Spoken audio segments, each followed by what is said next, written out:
D N D N A നല്ല സിനിമയാണ്. എന്ന് പറയുമ്പോൾ ഒരു ക്രൈം ത്രില്ലറെന്നോ ഇമോഷണൽ ത്രില്ലറെന്നോ സർവൈവൽ ത്രില്ലറെന്നോ അങ്ങനെയൊക്കെ പറയാൻ പറ്റുന്ന സിനിമയാണ്. പറയുമ്പോൾ വളരെ ഭംഗിയായിട്ട് ആ സിനിമയിൽ നല്ല തിരക്കഥയുണ്ട്. അതിനെ ഭംഗിയായിട്ട് ഡയറക്റ്റ് ചെയ്തിട്ടുണ്ട്. സർവയുടെയും നിമിഷ സജൻ്റെയും നന്നായിട്ടുള്ള അഭിനയം. അവരുടെ നിമിഷ സജൻ പിന്നെ വണ്ടർഫുൾ ആക്ട്രസ്സാണ്. അവർ മലയാളത്തിലായാലും തമിഴിലായാലും ഹിന്ദിയിലായാലും പോയി അഭിനയിക്കുന്നത് വളരെ നല്ല കഥ. ഇതിലവർക്ക് വളരെ ശക്തമായിട്ടുള്ളൊരു കഥാപാത്രം കൊടുത്തിട്ടുണ്ട്. അവർ നന്നായിട്ട് ചെയ്തിട്ടുണ്ട്. പിന്നെ അഥർവയുടെ ആക്ഷനും എല്ലാം ഉണ്ട്. എല്ലാം പവർഫുൾ ആയിട്ടുള്ള പെർഫോമൻസുകളെല്ലാം ഉണ്ട്.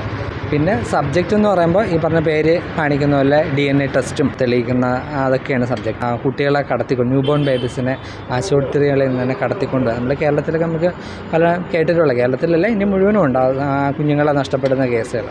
അതാണ് ഇതിലെ സബ്ജക്റ്റ്. നമ്മൾ മലയാളത്തിൽ നമ്മുടെ 1000 ബേബീസ് എന്ന് പറഞ്ഞ വെബ് സീരീസിലൊക്കെ കൈകാര്യം ചെയ്യുന്ന അതേ സബ്ജക്റ്റ്. ഈ ഇടയ്ക്ക് ഇറങ്ങിയ സംശയം ആ സിനിമയിലുള്ള സബ്ജക്റ്റിൽ വളരെ ഭംഗിയാണ്. നല്ലൊരു സിനിമ. നമുക്ക് ഒരു ബോറിംഗ് ഒന്നും അല്ല എന്ന് പറയാം.